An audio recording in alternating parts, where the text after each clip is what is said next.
And we are back. Good evening, everybody. Welcome to Carving Up Live right here on Twitter, as well as the Carving It Up YouTube channel and the Grid Network YouTube channel. As always, I'm Bryson Carver, coming to you a little later than usual.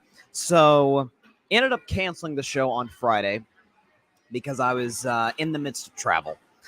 Yesterday's show, I was going to do one to react to, obviously, the playoffs and everything all the crazy stuff that's happened over the last 72 hours. But we had technical difficulties. So I'm like, okay, we got to find the way to do the show eventually, because a lot happened in the NBA. A lot's happened in the WNBA. Caitlin Clark, we'll talk about her later in the show.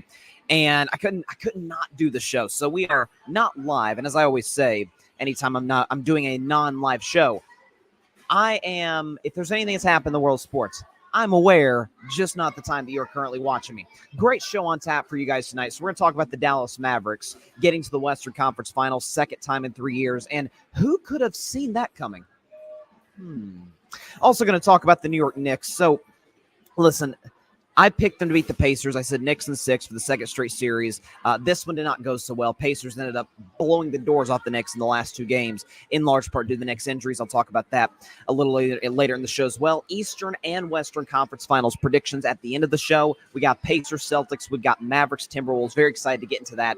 And also going to touch on Caitlin Clark, her first 4 games of her career. What do we make of that? She seemed to adjust as time has gone on. We'll talk about Caitlin later on in today's show. But first, so I got one thing to say. Slow your roll. What I mean by that is, after my Golden State Warriors got knocked out in the play-in tournament, and I am a strong believer, a staunch believer, really, in pick integrity. When you make a prediction in the world of sports, whether it's somebody winning a game, whether it's somebody winning a championship, I'm a firm believer. Once that's your pick, that's your pick. Even if you don't necessarily believe in it, that's your pick. You're locked into it. Well, the Warriors are obviously not going to win a championship. They haven't played in a month and, haven't played in 5-6 weeks. After that, I picked the Denver Nuggets because I feel like they're the safest bet. I feel like they have the best player in the world, one of the top 5 coaches in the world, a great number 2 in Jamal Murray, and obviously championship pedigree from what we saw a year ago. Not to mention they won 57 games. They have one of the best records, obviously, in the NBA. What I did not subscribe to was the idea that, Denver is the favorite, and it's not even close. It's Boston, put them aside. The Thunder, the Timberwolves, who just beat them, obviously. The Timberwolves, for the record, who I didn't believe in, more on the Timberwolves and Edwards later in the segment. But you look at all these contenders, it's Nuggets by a mile. Well, it was the Nuggets by a mile over the Lakers because they've won like 12 of 13 against the Lakers. They are objectively better. But the idea that they were this overwhelming juggernaut, that they were this pending dynasty, well, that was never reality. And it's not one that I subscribe to. I remember a year ago when the Nuggets won the championship, 11 months ago. And they went on this dominant playoff run. I think they lost a combined like 4 games in that year's playoffs in 2023. And there was already talks of, hey, could this be the next dynasty of the NBA? I said, guys, this is one title. This is literally not equivalent to what Milwaukee did, because Milwaukee had to face a Game 7 in Brooklyn. But it did feel a little bit Milwaukee Bucks-ish, where when the Bucks won the finals, it was like, oh, here we go. They're going to reel off 3 of the next 5 titles. It's like, guys, it's freaking hard to get a championship. And Denver saw that first and foremost, or not first and foremost, but as close as you could get this year, and in this series in particular. So they lose the first 2 games to Minnesota at home, get clobbered in both, but especially Game 2. They respond like the champions they are on the road, taking the next 2 in Minnesota. Jamal Murray hits the half-court shot in Game 4, which really kind of felt like a turning point in the series. Jokic is phenomenal in Game 4. He's even better in Game 5.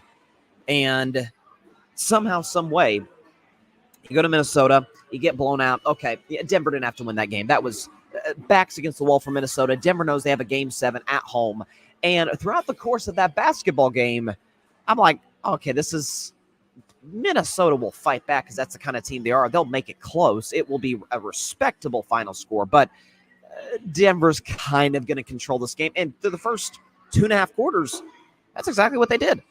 Jokic was amazing. So was Jamal Murray. And then this happened. We could show you after the Denver Nuggets went up by 20 in Game 7, in the second half of Game 7. This isn't some early second quarter run where there's 7 minutes to go. No. Up 20 about 3-4 minutes into the third quarter. Then this happened. We could show you what happened. We could show you the stat, okay? The Timberwolves scored 60 points after that. The Nuggets scored 32. Jokic scored 21 of those. The Timberwolves got 26 rebounds. Denver got 12. The Timberwolves shot 51% from the field. The Nuggets shot 34%. The Timberwolves shot 37.5% from three. The Nuggets shot 15% from three. And as you see, 19 free throw attempts by the Timberwolves, 6 by the Nuggets. And that's in large part because the Timberwolves got in the bonus, was able to draw fouls on Denver in a game that, by and large, I thought the refs did a pretty good job, and at least up until like the fourth quarter. I didn't love the officiating. It felt at times inconsistent. But that aside, Minnesota made the plays. Minnesota locked in the defensive end. And I have to give credit to an individual that I have been about as hard on as anybody in the NBA, anybody in sports. And I'm still not buying stock in him. I still didn't like the trade. I'm not moving off that take until truly proven otherwise. I thought Rudy Gobert was excellent in Game 7. His plus-minus would indicate that. I think Rudy Gobert is the best plus-minus in the playoffs. That's a large sample size. The Timberwolves have played 11 playoff games. Rudy got the best plus-minus. And I thought Rudy, while Jokic still got his in the second half of this game, really throughout that basketball game. Can we look at Jokic's stats in this game, Jokic's stat line, because it's a typical great Jokic game, or really an average Jokic game, all right? 34, 19, and 7 on 13 of 28 from the field. Now, he was 2 for 10 from 3. We'll get to Jokic later. But this is a situation where I thought Rudy showed greater effort than Jokic on the glass. I thought Jokic missed some box outs. Rudy took advantage. For crying out loud, Rudy Gobert hits a fadeaway baseline jump shot in the fourth quarter of a Game 7 with a chance to go to the Western Conference Finals. When he hit that, I'm like, uh-oh. Oh, boy, Denver's in some really deep trouble now if Rudy Gobert's hitting jump shots. And so I give Rudy all the credit in the world for that. Listen, I'm a believer in when you have a take, you are proven incorrect in that take, don't run from it. Like, give the credit where it's due. And for this game, not for his playoff career, because he has not been good in the playoffs in his career. Not for even potentially the next series against Dallas. Game 7, Rudy was excellent. I thought he was excellent. Didn't lock down Jokic, because guess what? Nobody can lock down Jokic. He's an awesome basketball player. But I thought on the hustle plays, again, the fadeaway baseline jump shot, he was very active on the glass. I thought Rudy was excellent. And again, he does have the best plus-minus in this year's playoffs. Those things do matter. But what I want to shift to, though, is because I don't look at this game or this series as some sort of referendum on the Denver Nuggets. I don't. I don't view this as this makes, because they faced adversity and in the end were able to respond to the adversity against the Timberwolves, this all of a sudden negates what happened last year. This all of a sudden puts an asterisk next to last year's championship. That I don't subscribe to, because I've never subscribed to it. My belief is every single team that has ever won a championship in the history of American team sports got lucky, at least in one way: health. You can get lucky in other ways. An officiating break, ball just bounces your way. A weather situation, if we're talking about football and sometimes baseball, every team gets lucky to a certain level. So we can't say this team's championship doesn't count, but this one, I don't want to do that. The Denver Nuggets last year, yes, they faced an 8-seed Timberwolves team who was missing a lot of the players they had in the series they just played. Yes, they faced the Suns team who had no depth whatsoever. Yes, they faced the 7-seed Lakers and the 8-seed Heat. I get that. But that championship counts like the rest of NBA history, and I don't look at Jokic or Michael Malone or Jamal Murray or Aaron Gordon or Michael Porter Jr. as any less of players because of that. What I do want to talk about is this, and this has been, I've had a roller coaster ride in covering Nikola Jokic on this show. I have. So going back to his 2021 MVP and certainly his 2022 MVP, I'm like, you got to be kidding me. He's the 6th seed in 2022. Well, he didn't have Jamal Murray. Okay, we could have given it to LeBron James in 2018 when he was the 4th seed. Didn't have Kyrie Irving. And that Cleveland team was garbage. So I feel like we're inconsistent on MVP voting, but that's always been a problem. That's not just a Jokic thing. But I was like, hey, Jokic going into the 2023 playoffs had lost 8 of his last 9 playoff games. I'm like, call me crazy. Don't really believe in him as a playoff performer. Well, I was proven pretty dead wrong on that, given what he did last year in the postseason. Even this year in the postseason, he had some amazing games. And I don't look at Game 7 for Jokic as like this choke job. The Nuggets, maybe, but Jokic did his part. But would we be saying that if it were LeBron James, if it were Steph Curry, if it were Kevin Durant, Giannis Antetokounmpo, all guys who have at one point in their career been at Jokic's level, equal to Jokic, or above Jokic? We've criticized them for games like this. And we've criticized them in some ways unfairly. And that has been kind of my gripe with the Jokic crowd, is elevating him to this level. Like, oh, is Jokic about to become a top 5 big man ever? I'm like, he could be on his way. He still could be on his way. He's got 3 MVPs, for crying out loud. But let's slow down when he's still, just now into the prime of his career and still got plenty of prime years to go. This isn't like where Steph Curry was 34, won that finals against Boston. It's like, okay, where do we put Steph all time? We've been doing that with LeBron since he was, 30? I mean, this is, once you reach a certain level in your career, then we can talk about where you rank all time, from a truly historic perspective. But we've jumped the gun. Hey, is Denver a dynasty? Jokic is by a mile the best player in the world. Slow down. By the way, today I still believe Jokic is the best player in the world. But it's not, and it never was, by the way, for me, like, oh, it's not even close. No, he's the best player in the world, but it's also to a certain degree, we put again, with LeBron and Steph and KD and Giannis, Embiid, I've been brutal on Embiid. I feel like I'm the only guy who has been for his playoff record. I remember a year ago when my Warriors were in a dogfight series with the Lakers. I remember it was Game 4. Steph Curry plays phenomenally. I think he had like a 32-point triple-double. He was great in that game. Clay was awful. Draymond was awful. I think DiVincenzo might have been the second leading scorer on the Warriors. I mean, that's what Golden State was dealing with last year. And because Steph missed a couple shots that could have tied or won the game at the end, all of a sudden, well, it's Steph Curry's fault. When in reality, it's like, guys, they lose by 30 if he's not awesome. If Jokic isn't amazing in this game, the Timberwolves blow out the Nuggets. But do we criticize Jokic the way we do Steph, the way we did LeBron James? Do we do that? Because Jokic, will show the list again. He's on an exclusive list. Let's go and put up the stat here that my man Alfred concocted a week ago when Jokic won his 3rd MVP. Moses Malone, Larry Bird, Magic Johnson, Nikola Jokic, Wilt Chamberlain, LeBron James, Bill Russell, Michael Jordan, and Kareem Abdul-Jabbar. All 9 of those names, all 9 of those individuals can say or could say that they won 3 or more NBA MVPs.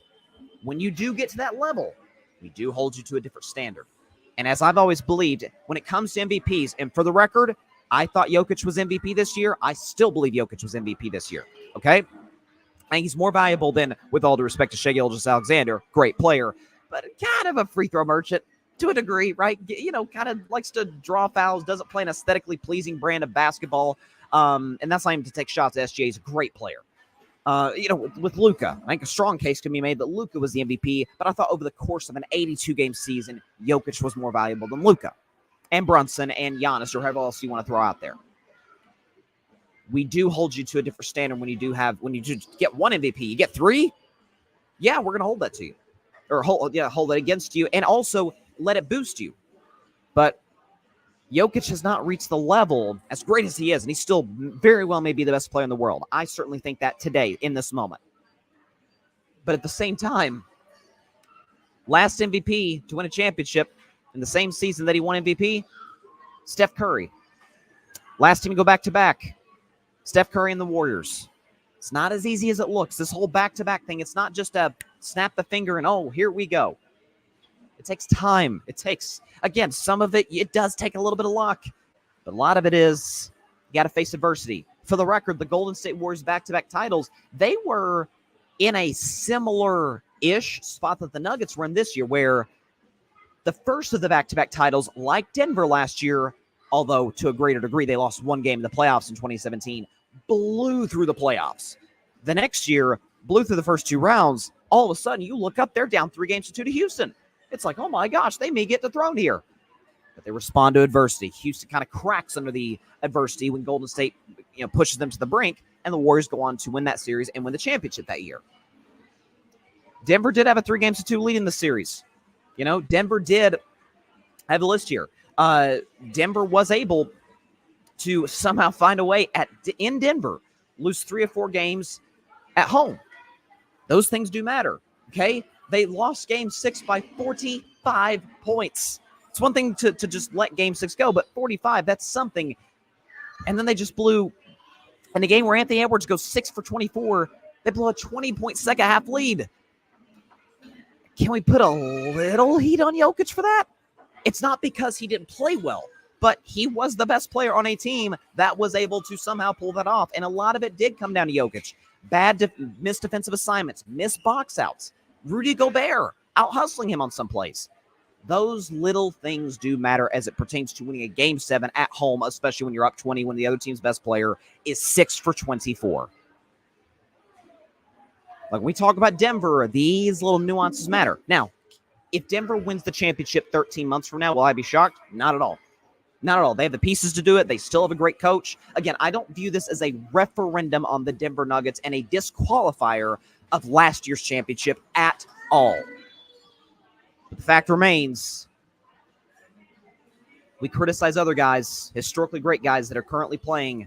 I mean, we criticize LeBron James, 39-year-old LeBron James, year 21 LeBron James, 7-seed LeBron James, for missing a 3, for missing 1 shot in Game 2 in the game Jamal Murray hit the buzzer beater against the Lakers.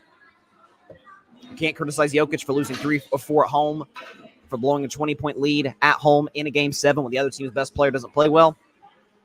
Then in that case, maybe we should lower the expectations for Jokic, if that's the standard we're going to go off of. That's my thoughts.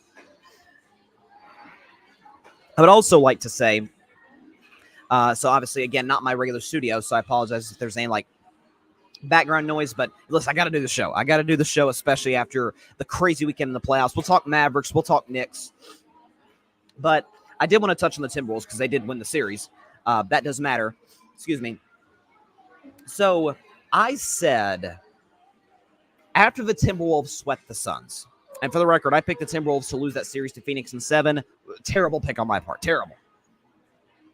And I said that they would lose this in 6. Again, not as bad of a pick because I was betting on the champs. I was betting on Jokic. I don't think that's the worst thing in the world to do. That said, when the Timberwolves swept the Suns and locked up their ticket to play Denver in round 2, I said, okay, this is a really fascinating moment because everybody at that time was saying, okay, here we go. Anthony Edwards, face of the league.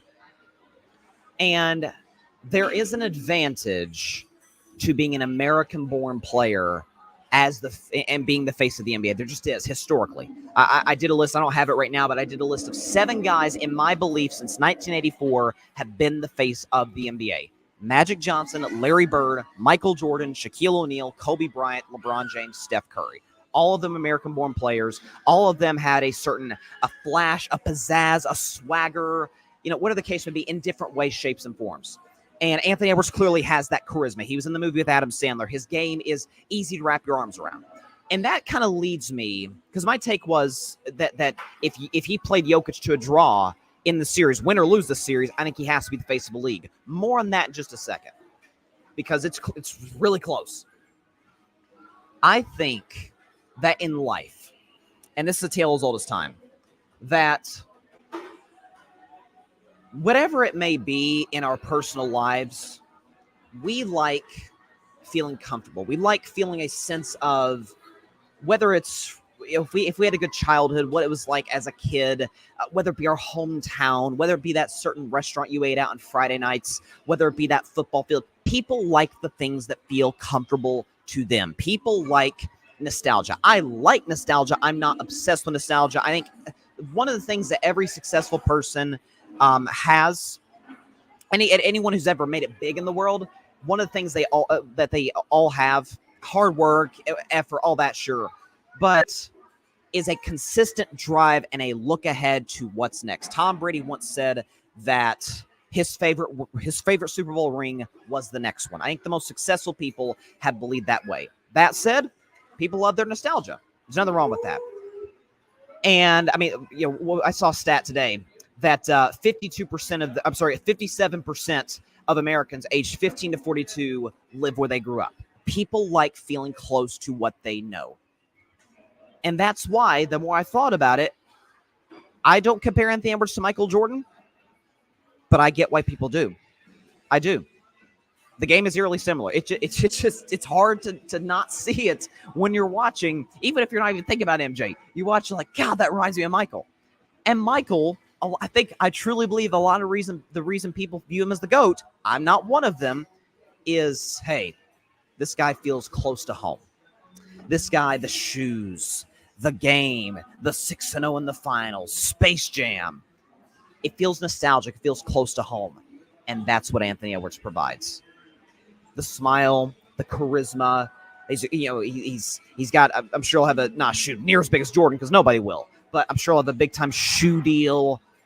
He's been in movies. He's got the game that replicates MJ. People like the things that remind them closest to their childhood, to what they knew growing up.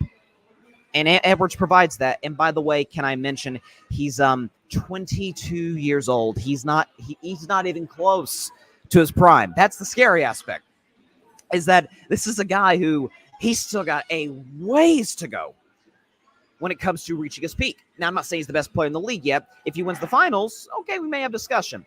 But I think he's the face of the league now, because I talked about the advantage of being an American-born player and the things that come with that. Because let's be honest, the NBA is a North American league, or at least a league that's based out of North America with the best players worldwide. That Jokic was the best player in the world, but Jokic doesn't want to be the face of the league. He wants to play basketball, win championships, win MVPs, and go ride horses. That's his thing, right? If Ant Edwards played him to a draw, he's the best. He's the face of the league. We could show you the numbers right here, okay? All stats provided by our friends at StatMuse. All graphics provided by my buddy Alfred Parsard Jr. Here's Jokic's stats in this series against the Timberwolves. They're really good outside of a few factors, right? Average 29, 8, and 11. Okay, shot 51% for the field. Now, 22.9% from three. He was not good at all playoffs long shooting from three. A 110.6 defensive rating. And he was a -8 for what it's worth. He was a -8, okay? Now let's look at Ant. So the points, assists, and rebounds are all down. 27, 5, and 5 from Jokic. But as a guard, as a perimeter player, he shot exactly perfectly 50% from the field. Jokic, as a 7-foot big, shot 51%. Ant-Man shot way better from three, 37% to Jokic's 22%, had a better defensive rating, and while Jokic was a -8 in this series, Anthony Edwards was a +43. So he was arguably the better player in this series. You can make that case. Now, was Jokic better over the course of individual stretches? Yes. Is Jokic probably still a better player today than Ant-Man? Probably. But it is not a slam dunk that Jokic is better in the series. And again, if I said, if it's a discussion, who was better, Ant or Jokic? Okay, he's the guy. Especially now that the Minnesota Timberwolves are going to the conference finals for the first time since Kevin Garnett took them there 20 years ago, almost to the day. So those things do matter. And again, this was a Timberwolves roster that was, it looked like, constructed specifically to a T to combat the Denver Nuggets. You know why? The guy who built the roster went to Minnesota and constructed the roster there. The guy who constructed Denver's roster constructed Minnesota's. Two bigs. We were all skeptical about how that could work. I'm still a little skeptical about how it could work against Dallas or potentially a Boston in the finals. But against Denver, against Jokic, when Denver has virtually no bench, yeah, it matters. Those things really do matter. And so, listen, man, kudos to the Timberwolves. I've been dead wrong on them for 2 series in a row. And you could see if at the end of the show if I predict them to win or lose this Western Conference Finals. But Rudy Gobert was great in Game 7. I still maintain everything I've said about Rudy in the past, but he was great in Game 7. I can't say a bad word about him, what he did against Jokic, okay? And Edwards, I've always been tepid. I'm not tepid anymore, man. This is the dude. This is the dude that's going to be dominating the NBA for 15 years. I mean, there's going to be a lot of dudes. Wemby's going to do that. Jokic and Giannis are still great. Steph and LeBron still have some gas in the tank, as does KD. But this guy's going to be in a lot of Western Conference Finals and potentially a lot of NBA Finals as well. So kudos to the Timberwolves, man. I was wrong on them in the last series. I was wrong on them in this series. They're the better team, clearly. And, man, down 20 in Game 7 and never blinked. And you know one thing, too, I love about Anthony Edwards?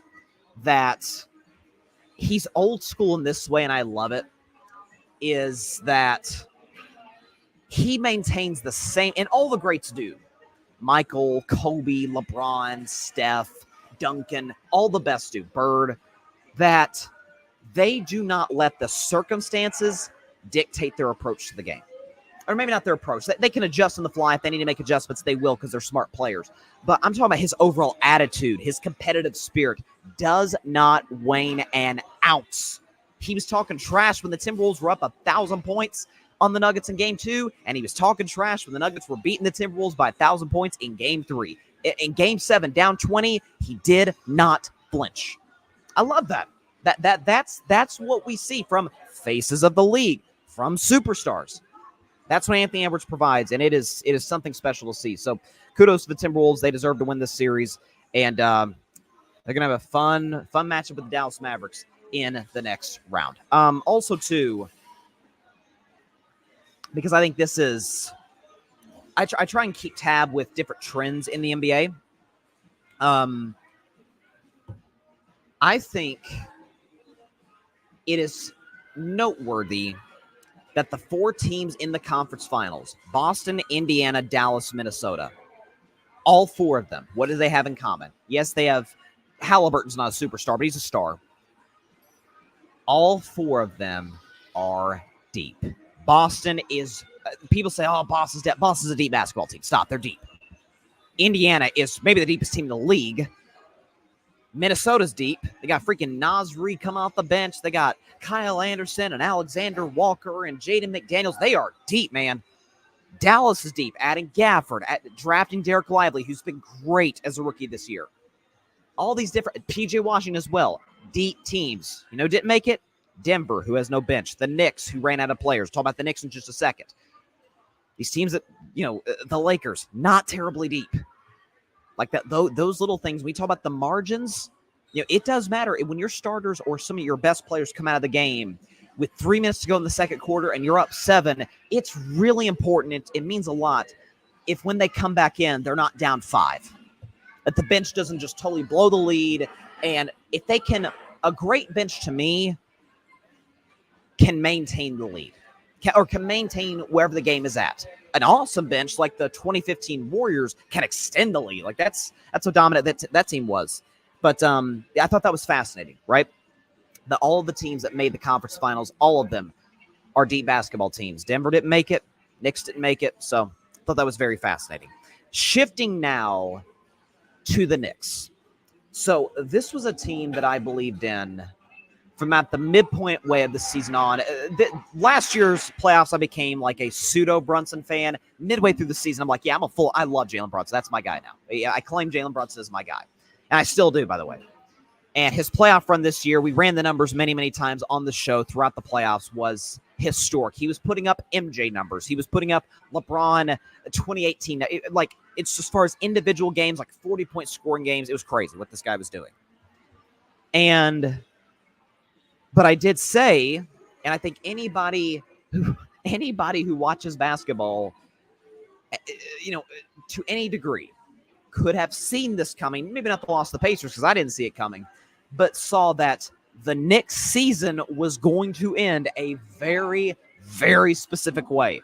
And I always do this before the playoffs. I do the biggest weakness of every team I do NBA and NFL playoffs, biggest weakness of every playoff team. What was mine for the Knicks? We can pull it up here. What was my playoff weakness for the Knicks? It was gas is a quarter tank full. And we saw that in this series. We could show you the players the Knicks lost throughout the course of this season. Jalen Brunson, Julius Randle, Mitchell Robinson, OG Anunoby, Bojan Bogdanovic, Josh Hart. All guys that over the course of the season, because they were playing, 45 minutes a night darn near, it's not sustainable, and it never has been sustainable. And I think Tom Thibodeau is a great coach, and I would not fire him today if I were the Knicks. This is not a fire Tom Thibodeau situation. I don't keep up with New York media that much because sometimes it can be quite delusional. But if there's calls to fire Tom Thibodeau, that we're not there yet. Like that to me would show, okay, same old Knicks. The guy who built their culture, they just fired him because of it. That would be ill-advised. And I don't think Leon Rose would do that because he's a very smart executive. But there's a reason that LeBron, with the exception of like Game 7 in 2018 against Boston, LeBron plays high minutes. He doesn't play all the minutes. Steph didn't play all the minutes. KD, MJ didn't play all the minutes. Like, it's just not, you can't do this over the course of how many, they play 13 playoff games and in the regular season. I mean, Josh Hart, I remember one game that started keep invoking my Warriors, but I remember one game Josh Hart played against my Warriors. He played the whole game start to finish. You can't do that and then just expect, hey, these guys won't wear down. Oh, Brunson's young, DiVincenzo and Hart are all young guys. The human body has a limit. I don't care what type of conditioning that you're in. The human body has a limit.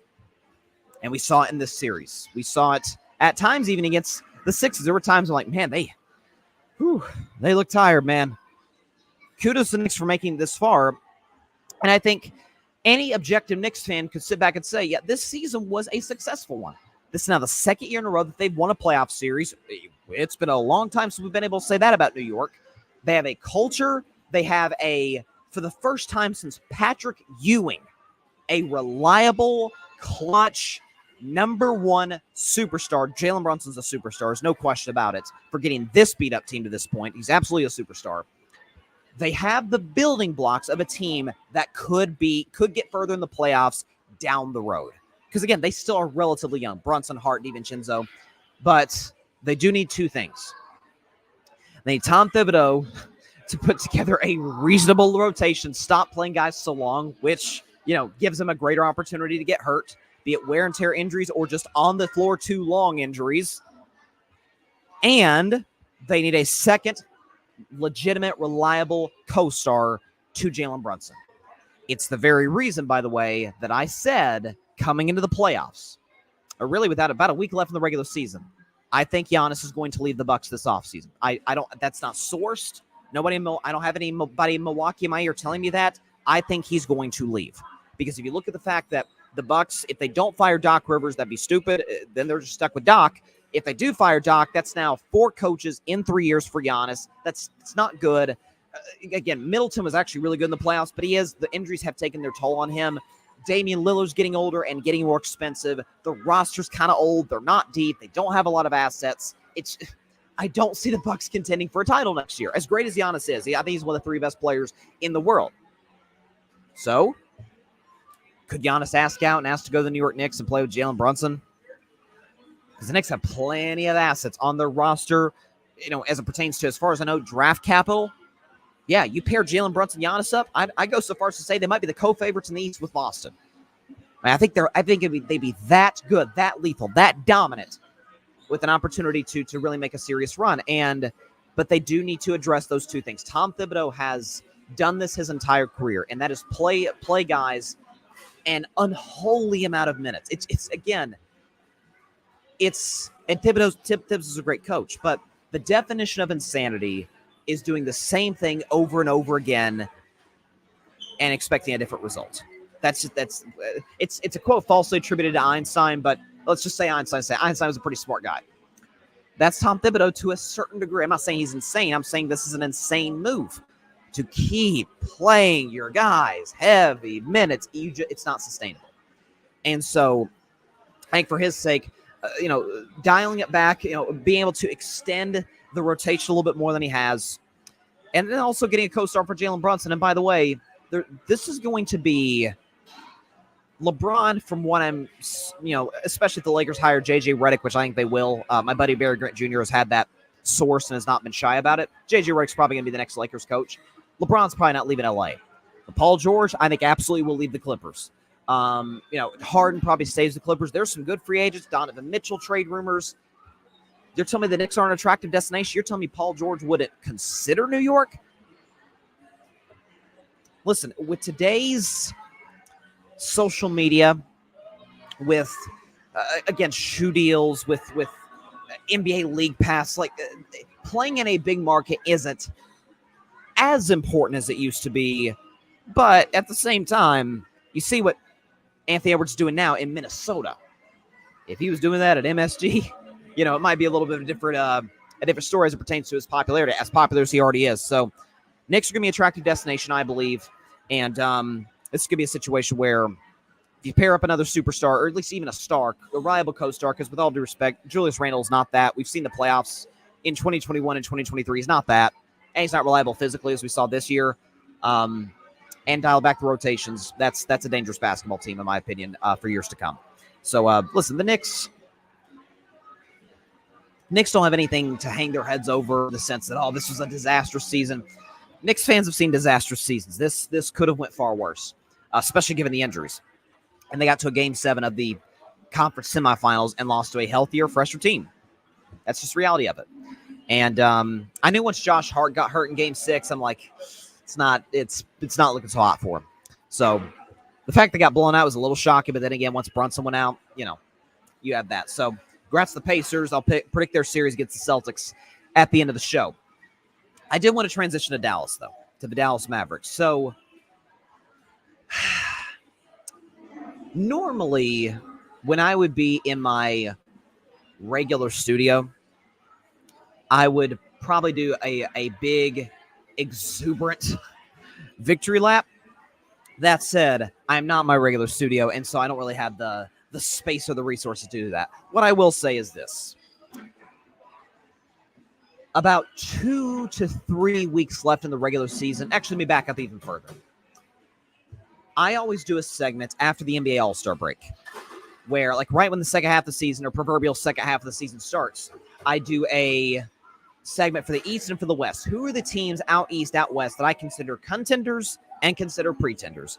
The Dallas Mavericks were in the pretenders group. I'm like, they're too Luka reliant. I don't trust their defense. The Kyrie fit is still a little weird. I don't know if it... But when I saw how they changed their play in the second half of the season, I was blown away at the job that Jason Kidd did. Jason Kidd was able to pull off as it pertains to not being as Luka-centric. I'll show you a stat to back up my point on that just a second.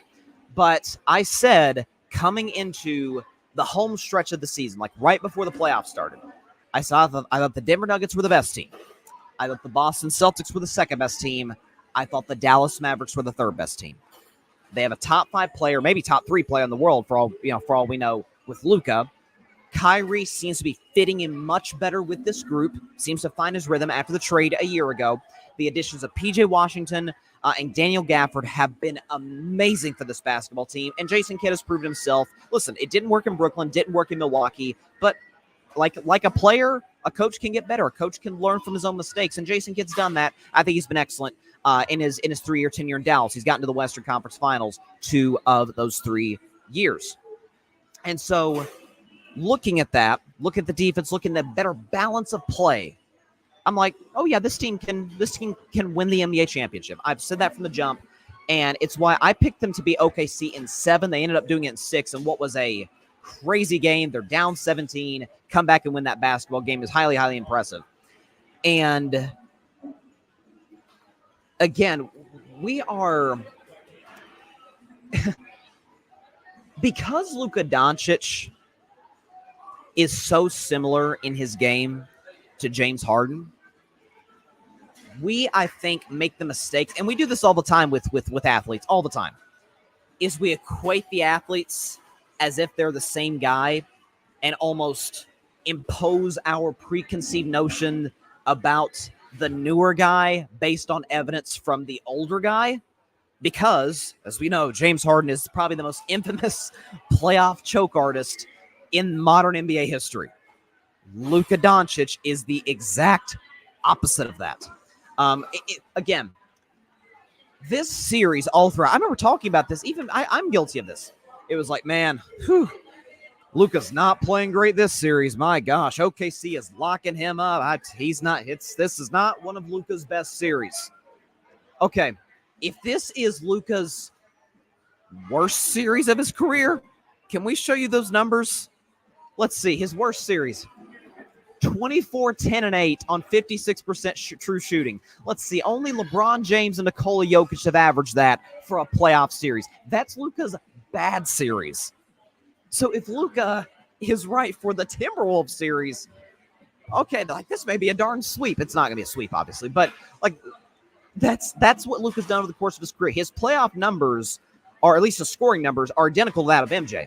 If you look at the first however many games of MJ's playoff career, compare that to Luka, it's darn near identical.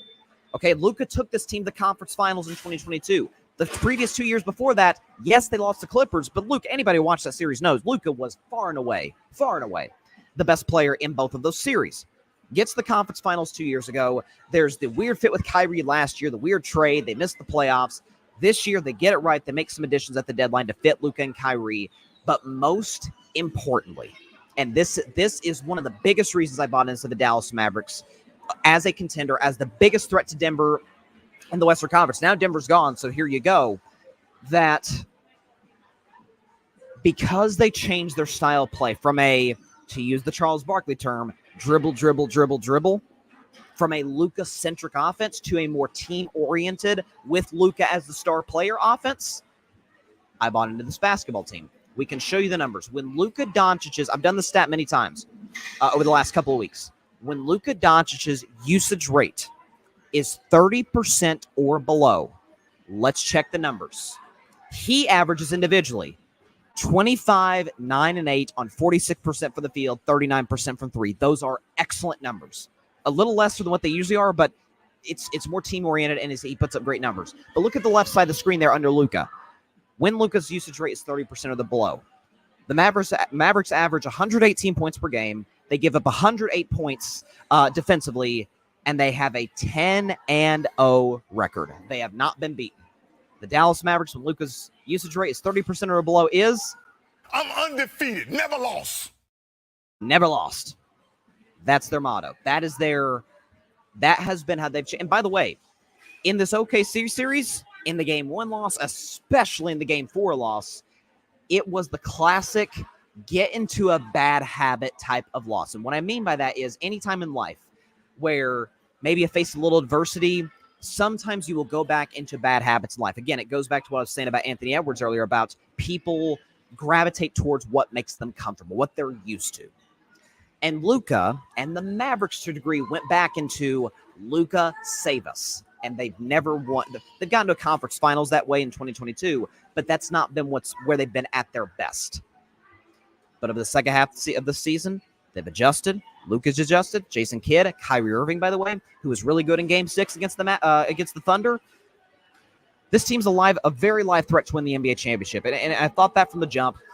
Boston, I think the strongest case can be made that the Celtics are the best team in the NBA. I mean, they won 64 games. They've got the best starting five easily left in the playoffs, and certainly I believed in the NBA.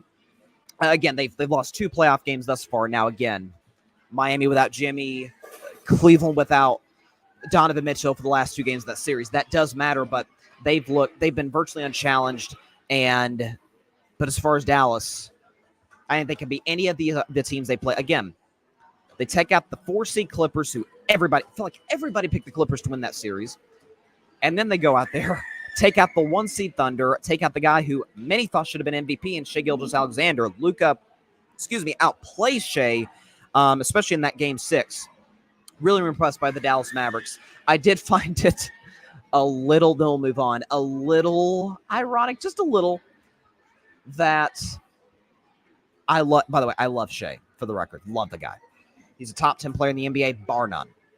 I did find it just a little ironic that a guy who does get a lot of his points from the free throw line, the Thunder season, in essence, came to an end because he fouled a 3-point shooter, P.J. Washington, in the corner at the end of that basketball game.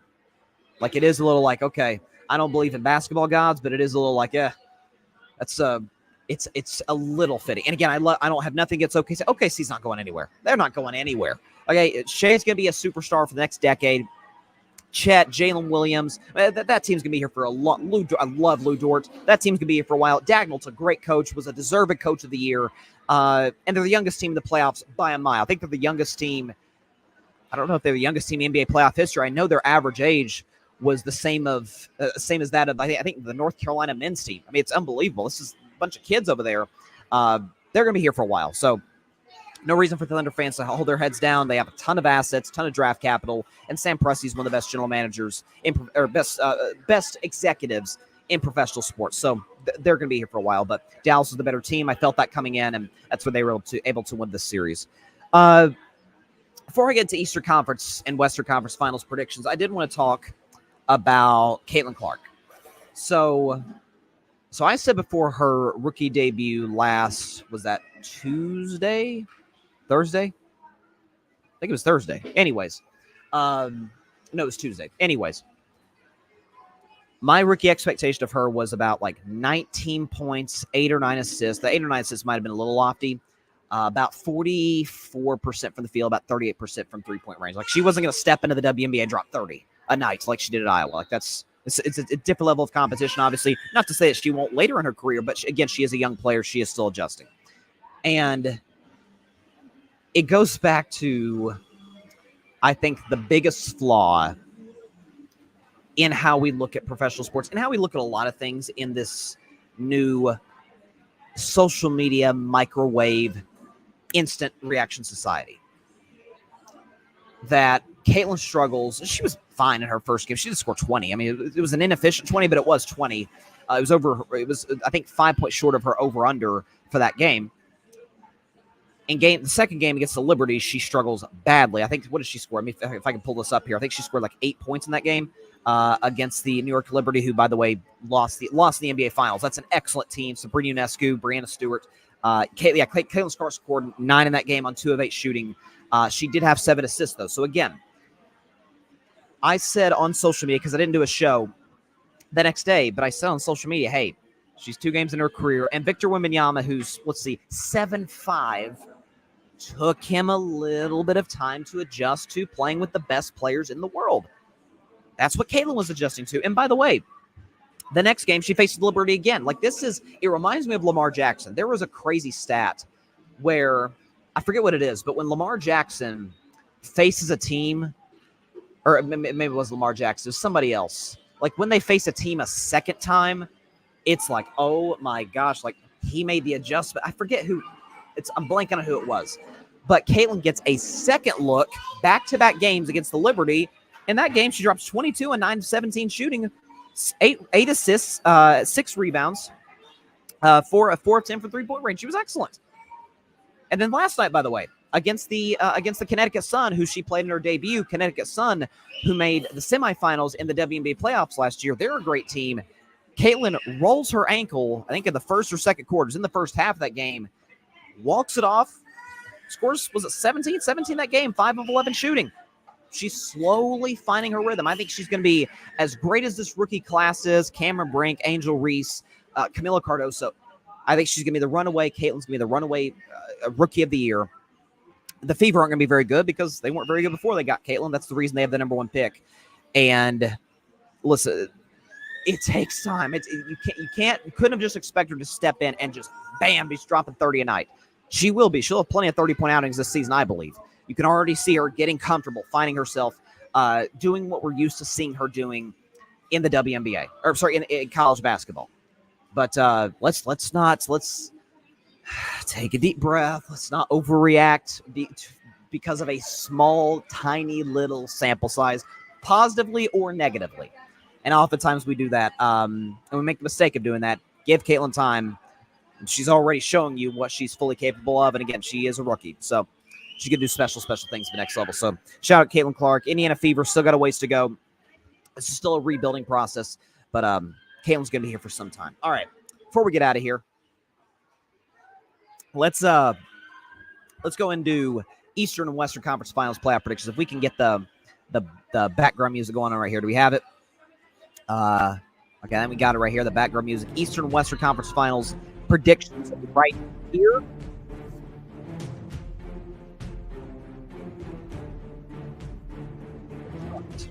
Let's start with the Eastern Conference Finals because that begins tonight between the Indiana Pacers and the Boston Celtics. Pacers were the 6th seed. They knocked off the Bucks in 6. They knocked off the Knicks in 7. The Celtics were the 1 seed, best record in basketball, 64 wins. Gentlemen swept the Heat. Gentlemen swept the Cavs. That was actually my prediction for the Celtics coming into the conference finals. As I said, they wouldn't have more than 2 losses going into the ECF. So now they play Indiana, a team that, listen, sometimes we try and discredit teams for runs because of injuries. And did injuries play factor in the Pacers getting here? Yes. What I would say, however, is the fact that when the Knicks were healthier, they did win those 2 games at home, including a dominant winning Game 4 against New York. So they were, if they weren't better than the Knicks, they were darn close. And even in the Bucks series, where Giannis didn't play throughout, Dame was in and out of the lineup, they did take 4 or 5 in the regular season against Milwaukee, which is why I predicted them to win that series before it started, because even if Giannis was healthy, I think the Pacers would have won that series because they matched up better. Here's the issue. Indiana and Boston statistically this year are the 2 best offensive teams in the NBA. But Indiana's number 1, Boston's number 2. The problem is Boston's top 5 in defense, Indiana's bottom 6 in defense, and that has been the reason that I have, even to this day, not bought into the Pacers this season. It's not because I don't believe in Tyrese Halliburton or Siakam or Miles Turner or Rick Carlisle as a coach, championship coach. It's the fact they can't guard anybody. It's the fact that in a Game 5, they lose by, was it 30? The Knicks don't blow anybody out. They don't blow anybody out because Thibodeau wears his guys down. They don't have a bench, or they don't, from what we see, from what he plays, they play a lot of close games. They blow the Pacers off the floor in Game 5 with the Pacers as the healthier team. Now, they did make the adjustments. Listen, Boston's got the best starting lineup in the NBA. With Tatum and Brown, Derek White, Al Horford as well. We'll see if Porzingis comes back in this series. The reports are he's not going to be available to start. I honestly don't think they'll need him for this series. So, out of respect for the Indiana Pacers, I will give them a game. I mean, there's no way the Heat without Jimmy Butler get a game. The Cavs get a game in Boston, by the way, a dominant win against the Celtics in TD Garden. There's no way those 2 teams get a win and the Pacers don't.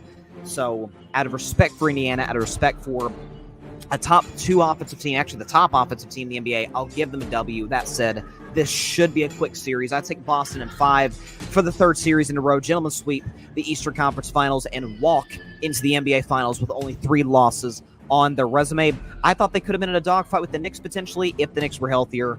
That has actually not been the case. So I will go Boston in 5, getting to where I said they'd get into before the season, which is the finals. And again, there's a loss to the Pacers. A loss to the finals is not good, just given how they constructed the roster, given the expectations. A loss to Indiana would be absolutely disastrous. They will not suffer that. They'll take care of this thing quickly. If Indiana can't guard anybody, if they can't guard the Knicks, they darn sure can't guard the Celtics. So Celtics in 5. Now to the Western Conference Finals, and this is going to be a great series. So you have 2 teams that are at face value very, very different. The Timberwolves are a big, long, physical basketball team who can shoot the 3-pointers, no question. Ant shoots basically 40% from 3, has improved that over the course of his 4-year career. But Dallas, on the other hand, we view this as like this offensive team, Luka Doncic, Kyrie Irving, some of the other guys they have there, but they've stepped up big time in the defensive end. Again, especially as I showed the stat earlier, when Luka's usage rate is 30% or below, they only give up about 108 points per game, which in the modern NBA is really, really good defense. Here's what I'm looking at.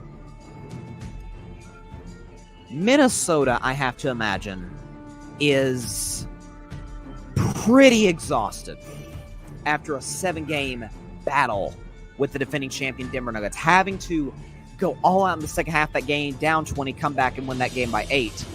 I have to imagine there's just a little letdown before Game 1 of the series, which they do play. Of course, they do have home court advantage. They play the first 2 games at home in Minneapolis, whereas Dallas has an extra game of rest. Dallas has a Luka Doncic who, again, his bad series was do we have the stats here? Was a 24, 10, and 8. And Kyrie, who did not have a good series at all, had 2 games where he scored 9 points. He was great in the closeout in Game 6. Had made a ton of big shots in the second half of that game.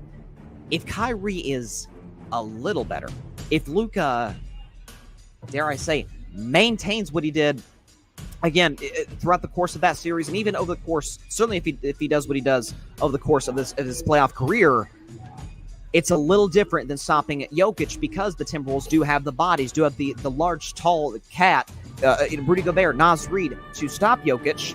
Not that they don't have perimeter defenders in Ant Edwards, in Nickeil Alexander-Walker, in Jaden McDaniels, who I think is going to guard Luka, but it is a different style of play than what they just came off with the Denver Nuggets, and certainly what they came off with Phoenix, because Phoenix is a poorly constructed team, said that last summer.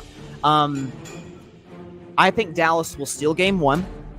I think Dallas has, again, a ton of momentum coming off. It's certainly a hard-fought series of their own against Oklahoma City, but this momentum, Kyrie, you saw Kyrie get kind of emotional after the game the other night. Luka's bad series was almost a 24-point triple-double on 56% true shooting. Only LeBron and Jokic have done that in a playoff series. So I said the Dallas Mavericks were the third-best team in the NBA coming into the playoffs. I think they have as good a chance as anybody to win the NBA title. So with that said, everybody's going to the Timberwolves. Nah, give me the Dallas Mavericks to win in 6 games over Minnesota, advance to the NBA Finals for the first time since 2011. They lost to my Warriors in 2022. Golden State was a better constructed team, more well-balanced team, and had the best player in that series in Steph. This time, as great as Ant Edwards is, Luka is absolutely, unequivocally, in my mind at least, the best player in the series. Give me the Dallas Mavericks in 6 games over the Minnesota Timberwolves. And for the record, this is the 3rd straight series that I've predicted the Timberwolves to lose. So, listen, I could get bitten again. I understand that, but I bought into Dallas for a long time now. So why stop now when they're playing really good basketball, despite their best 2 players not playing great? So give me Dallas in 6 and give me Boston in 5. I'll tell you, Celtics Mavs finals would be really, really fun. I'd definitely be a blast to watch that one, but we'll see what happens. All right. Not in studio on a Tuesday night. That is all the time we have for today's show. Appreciate everybody stopping by. As always, be sure to catch Carving Up Live on Thursday. Again, the schedule's been, tinker with a little bit due to the technical issues we had on Monday. So we'll be back on Thursday at 6 p.m. Eastern, 3 p.m. Pacific time right here on Twitter, as well as the Carving It Up YouTube channel and the Grid Network YouTube channel. And as always, be sure to like, share, comment, and please take 2 seconds out of your day. Hit that big red subscribe button down there. It helps the channel grow exponentially. We are almost to 1,000 subscribers. Last I checked, I think we're at 992, so we are that close. So if we can get to 1,000 subscribers by the end of the conference finals, that would be awesome. So if you have subscribed, thank you so much. Please tell your friends about it, your family about it. Just don't tell your sleeping cat about it. That I do not recommend. If you have not subscribed, hey, just takes a couple seconds. Right there, if you're on YouTube, hit that big red button, says subscribe, and boom, you're part of the Carving Up family. Just as importantly, be sure to go subscribe to the Grid Network. That is GRYD, the Grid Podcast Network, right here on YouTube, as well as any and everywhere you get your favorite podcasts, via Apple Podcasts, Spotify, iHeartRadio, Google Podcasts, any and everywhere that you get your favorite podcasts. You can catch us where we dare to be different at the Grid Network. Crazy, crazy stuff in the NBA. Fun weekend. Caitlin Clark. I didn't even get a chance to talk about the NFL schedule, which came out Thursday, or Wednesday, rather. No, it was Thursday. Listen, I know everybody's talking about, the Steelers. My Steelers got screwed in the last 7 games or 8 games. No. We want that smoke, baby. It's Steel City. We ain't backing down from anything. All right, so go Steelers. We'll make the playoffs. Maybe not much more than that, but we'll make the playoffs. All right. I will see you on Thursday's show. Please stay safe out there. God bless y'all. Peace out. I'm telling you, I told you about those Mavericks now. Thanks so much for watching the show on YouTube, and be sure to go click that big red subscribe button and check out the other clips and full shows from Carving It Up Live, as well as our other incredible content creators here on the Grid Network.